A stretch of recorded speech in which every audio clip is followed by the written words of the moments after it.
Hi everyone, my name is Monica Gupta and today I'm here to share my strategies, what all I did before one night before examination and all the strategies to how to effectively answer and attempt the questions in NORCET pre-exam so that I can qualify or you can qualify for NORCET mains examination. So let's begin. This is a very beautiful quote that says, tomorrow is not about luck. It's about your preparation, meeting the right moment. Believe in yourself. You already carry the answers within. As you know that you all have worked hard for past few months and now it's time to prove yourself. It's not about hard work. It's not about luck, but it's about the right strategies that you meet with at that very particular moment of time. Right strategy at right time. Let's start. So अब for example आज Saturday है and कल Sunday है and कल you are going to appear for the examination. So आपको क्या पता होना चाहिए? सबसे पहले आपको सिर्फ इंपॉर्टेंट टॉपिक्स रिवाइज करने हैं. इंपॉर्टेंट में भी short notes like high yielding topics, previous year कुछ टॉपिक्स हैं जो बहुत बारी रिपीटेड है, उनको आप देख सकते हैं. कुछ निमोनिक्स है, वेरी इंपॉर्टेंट निमोनिक्स है, कुछ फॉर्मूलेस हैं, वो आप रिवाइज कर सकते हैं.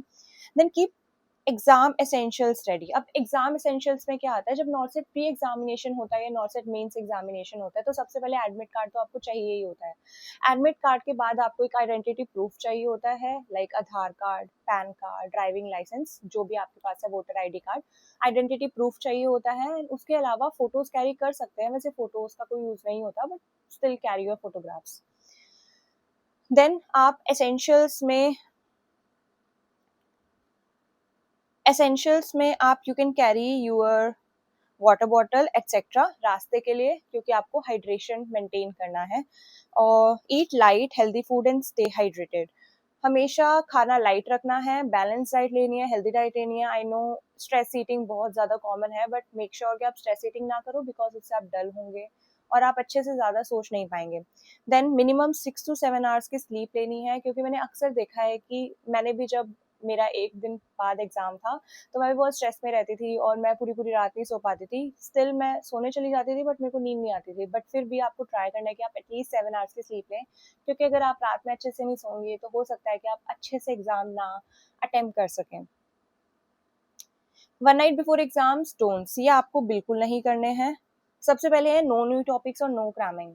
हम ज़्यादातर सोचते हैं, अक्सर देखते हैं कि हमने कुछ कुछ टॉपिक्स छोड़ दिए होते हैं जो टाइम लिमिट की वजह से हम नहीं कवर कर पाते, तो हम एक रात पहले लेके बैठते हैं, क्या पता उससे क्वेश्चन आ जाए. बट आपको न्यू टॉपिक्स क्रैमिंग नहीं करनी है. जो आपने पढ़ा है उसमें से भी बहुत इंपॉर्टेंट, बहुत शॉर्ट टॉपिक्स है, उसे ही रिवाइज करना है. Then caffeine overload and heavy meals avoid करने हैं. Don't compare with friends.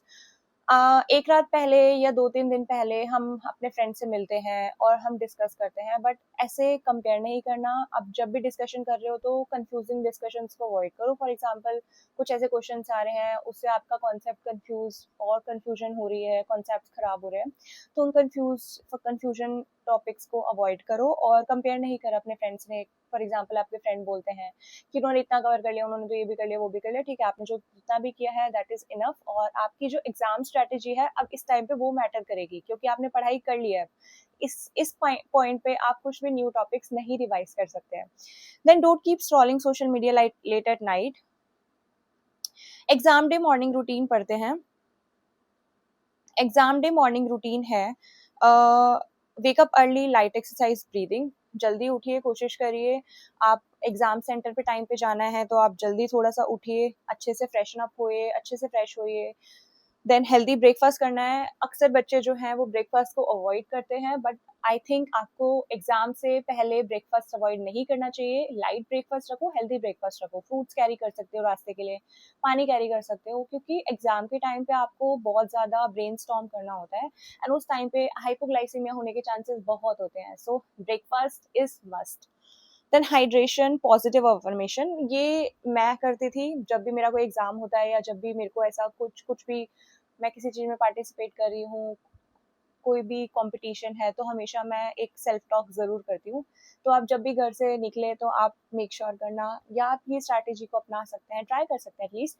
आप मिरर के सामने जाना और कुछ पॉजिटिव अफर्मेशंस बोलना like my name is Monika और मैं मोनिका आज बहुत अच्छा करने वाली है एग्जाम में और वो हमेशा शांत रहेगी एग्जाम में, शी इज़ कॉन्फिडेंट. ऐसे करके आप कुछ self affirmations, positive affirmations try कर सकते हैं जिससे आपको एक कॉन्फिडेंस बूस्ट अप हो आपका. देन टाइम पे सेंटर पहुंचना, ये बहुत ज़रूरी है. लाइक मैं अपनी एक स्टोरी शेयर करना चाहूँगी. मेरे फ्रेंड्स की स्टोरी थी। तो हमारा नॉर्थ सेट मेंस एग्जाम था, बट हमेशा पता नहीं ऐसा होता है कि जब भी कोई एम्स का एग्जाम होता है तो बहुत ज़्यादा बारिश होती है। उस टाइम बहुत ज़्यादा बारिश थी एंड वो उसी दिन आ रहे थे सुबह, बट बारिश के चक्कर में उनका एग्जाम मिस हो गया था। सोचो, they have worked hard, north set pre clear किया, देन नॉर्थ सेट मेंस के लिए अपियर होने वाले थे, बट उनकी स्ट्रैटेजीज अच्छी थी, उनके स्ट्रैटेजीज हो सकता है वो अच्छे से लगाते, अच्छे से अटेम्प्ट करते, अच्छी रैंक आती, बट क्या हुआ, वो नहीं पहुंच पाए ना सेंटर पे। तो कोशिश करना एटलीस्ट हाफ एन आवर पहले आप सेंटर पे पहुंच जाओ। हाफ एन आवर या 1 आवर पहले सेंटर पे पहुंचे। आपके बैग्स हैं तो आप बैग्स वहाँ पे सबमिट कर सकते हैं। उसके बाद अपना एडमिट कार्ड, अपने आइडेंटिटी प्रूफ्स, अपना हाइड्रेशन, पानी वानी पी के जाइए। और जब भी मेरा एग्जाम होता है तो हमेशा मैं अपने साथ एक चॉकलेट बार कैरी करती हूँ। अपने एग्जाम से पहले मैं थोड़ा खा लेती हूँ ताकि हाइपोग्लाइसीमिया ना हो, मुझे कंफ्यूजन ना हो। तो आप ये कैरी कर सकते हैं, आप ये कर सकते हैं। देन एग्जाम हॉल की स्ट्रैटेजी क्या है? अब आपका पूरा चेकअप सब उन्होंने असेस कर लिया है, बायोमेट्रिक हो गया, आप एग्जाम हॉल में आ गए, आपने अपनी सीट ले ली है। अब उस टाइम पे स्ट्रैटेजी क्या होती है? आपको हमेशा इंस्ट्रक्शंस केयरफुली रीड करनी होती है। नो मैटर व्हाट, आपने कितने एग्जाम्स, कितने अटेम्प्ट्स करे हैं आपको पता है, बट फिर भी आपको इंस्ट्रक्शंस केयरफुली रीड करना है। And then attempt easy known questions first. आप क्या कर सकते हैं, जैसे फॉर एग्जांपल आपके नॉर्थ सेट प्री में 100 क्वेश्चंस आते हैं। 100 क्वेश्चंस में आपके 80 जो होते हैं वो नर्सिंग होते हैं एंड 20 क्वेश्चन जो होते हैं वो नॉन नर्सिंग होते हैं। तो नॉन नर्सिंग होते हैं, इसमें आपके 5 सेट्स होते हैं, 20 क्वेश्चंस के, 20 क्वेश्चंस ईच। तो आप इसमें क्या कर सकते हैं, हमेशा याद रखना आपके कुछ जो सेट्स होते हैं, एक बार अगर आपने वो सेट क्लियर कर लिया है, टाइम अप हो गया उस सेट के लिए, तो आप दोबारा से उस सेट पे नहीं आ पाएंगे।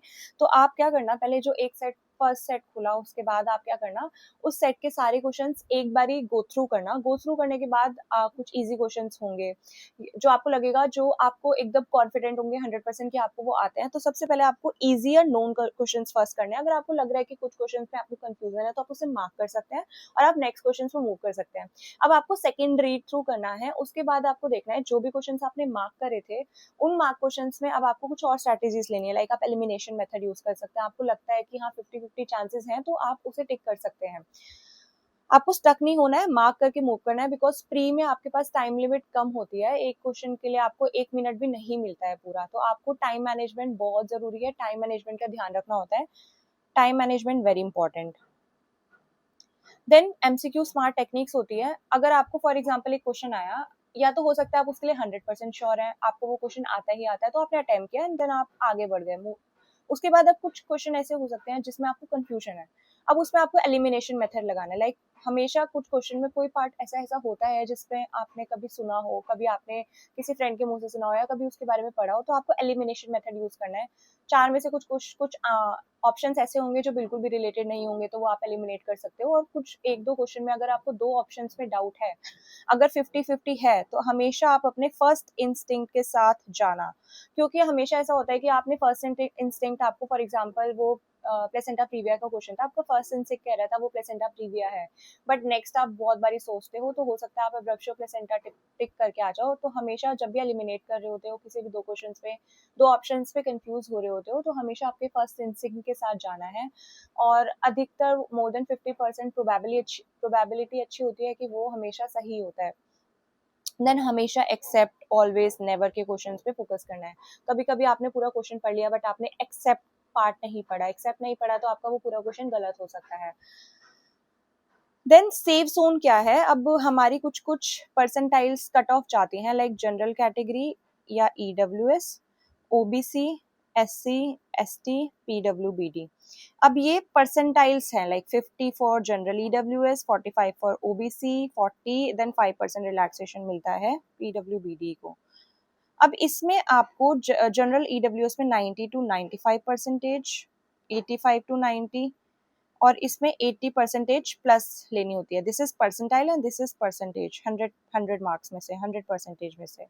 अब आपको कितने क्वेश्चंस सेफ जोन में आपको करेंगे? जनरल कैटेगरी के लिए कोशिश करना कि आपके 70 या 75 प्लस सही हो, ओबीसी के लिए 65 plus, SC ST 60, ST 55 plus. अगर आपको क्वालिफाई करना है नॉर्थ से प्री को, तो कोशिश करना आपके ये जो क्वेश्चंस हों उसमें आपके स्कोर कम से कम 70 to 75 if you are from general category बने। और ये आप कैसे कर सकते हो? फॉर एग्जाम्पल, अब हम ये ऐसे समझते हैं कि हमें कितने क्वेश्चंस करने हैं सो दैट हम सेफ जोन में आ सके। तो आप मान लीजिए आप कर रहे हैं 100 क्वेश्चंस हैं, आप कितने अटेम्प्ट कर रहे हैं, क्वेश्चंस आपके कितने करेक्ट हैं और कितने इनकरेक्ट हैं। फॉर एग्जाम्पल, आपने 100 में से, सेफ जोन बोलते हैं लोग 85 to 90 होता है, अगर आप 80 to 90 भी करके आते हैं तो भी it depends on your accuracy. आपकी एक्यूरेसी कितनी थी कि आपने कितने क्वेश्चन अटेम्प्ट किया। अटेम्प्ट फॉर एग्जांपल अगर आपने 90 किए, जरूरी नहीं है कि आपने 90 करे तो 90 की 90 गलत सही होंगे, आपके कुछ ना कुछ क्वेश्चन गलत होंगे। फॉर एग्जांपल अगर हम लगाते हैं कि आपके 90 में से 80 सही हुए, इनकरेक्ट है 10, तो उसका 0.3 अगर नेगेटिव मार्क के लगाएंगे तो 3.33 आपके नेगेटिव हो गए। तो 80 सही थे, 80 में से, और फिर तो हमारे कुछ अराउंड 676 कुछ स्कोर बनेगा। तो ये फिर भी आपका क्या है, सेफ जोन है। इसमें आपके पूरे पूरे चांसेस हैं कि आप क्वालिफाई कर सकते हैं। फॉर एग्जांपल आपने 90 से भी कम किए, 80 किए और आपके 70 सही थे, 10 फिर गलत हो गए, तो आपके स्कोर अराउंड 66 बनेगा। तो ये आपको देखना है कि आप, अगर आपकी एक्यूरेसी कितनी है। फॉर एग्जांपल आप 90 क्वेश्चंस कर रहे हो बट आपकी एक्यूरेसी ठीक थी, आपके 10, मान के चलते हैं कि 5 से 10 क्वेश्चन तो हमेशा गलत होने ही हैं, आप चाहे 100% श्योर क्यों ना हो। तो आप, और एग्जांपल आप 90 क्वेश्चन अटेम्प्ट कर रहे हैं, उसमें से 10 भी गलत हो गए, तो 76 is a safe zone, safe score है हमारा। अगर फॉर एग्जांपल आपने 80 क्वेश्चन किए, 10 इनकरेक्ट हो गए, 66 स्कोर बन रहा है, ये आपका थोड़ा प्लस माइनस में जा सकता है। तो आपको देखना है कि आप कितने क्वेश्चन अटेम्प्ट करने हैं। मेरे अकॉर्डिंग आपको 85 to 90, 85 के अराउंड आपको क्वेश्चन एटलीस्ट अटेम्प्ट करने हैं so that you can be in the safe zone. Questions, then आप एग्जाम ले रहे हो, एग्जाम के टाइम पे ऐसे कुछ क्वेश्चन आते हैं जिसकी वजह से आपको स्ट्रेस होता है, कंफ्यूजन होता है, आपको लगता है अरे मैंने पढ़ा था, बट उस टाइम पे आप रिकॉल नहीं कर पा रहे हो। तो जब एग्जाम के टाइम पे स्ट्रेस होता है तो व्हाट यू कैन डू, आप डीप ब्रेथ्स ले सकते हैं, 2 सेकंड के लिए पॉज करना है, डीप ब्रेथ्स लेने हैं, वापस से आपके क्वेश्चंस देखने हैं, शॉर्ट पॉज, रीसेट फोकस। आपको अपने आप को रिमाइंड कराना है that I have already prepared for this exam and I can do this. जरूरी नहीं आपको सारे क्वेश्चंस आएंगे, 100 में से 100 क्वेश्चंस आपको आते होंगे, कुछ क्वेश्चंस ऐसे होंगे जो आपने नहीं पढ़े होंगे, आप रिकॉल नहीं कर पाएंगे, इट्स ओके। बट आपको ध्यान में क्या रखना है कि आपकी एक्यूरेसी कितनी थी, आप कितने क्वेश्चंस अटेम्प्ट करने हैं, आप सेफ जोन में आ रहे हैं नहीं आ रहे हैं, आपको कितने क्वेश्चंस आपको अटेम्प्ट करने थे। फॉर एग्जांपल 85 आपने टारगेट बनाया था, आपने 85 अटेम्प्ट कर दिए हैं और 10-15 अगर गलत भी हो रहे हैं, then also still you are in the safe zone. तो ये आपको ध्यान रखना है।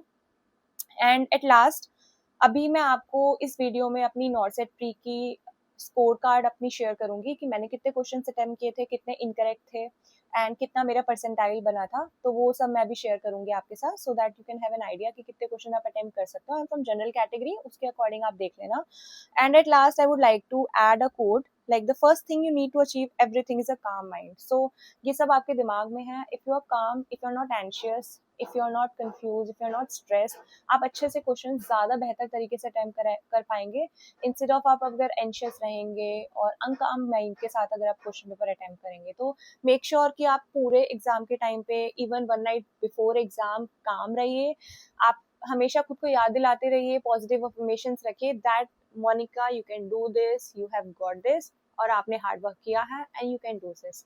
And from my side all the best, अच्छे से एग्जाम करना एंड डू शेयर आपके एग्जाम कैसे गए हैं। Thank you so much.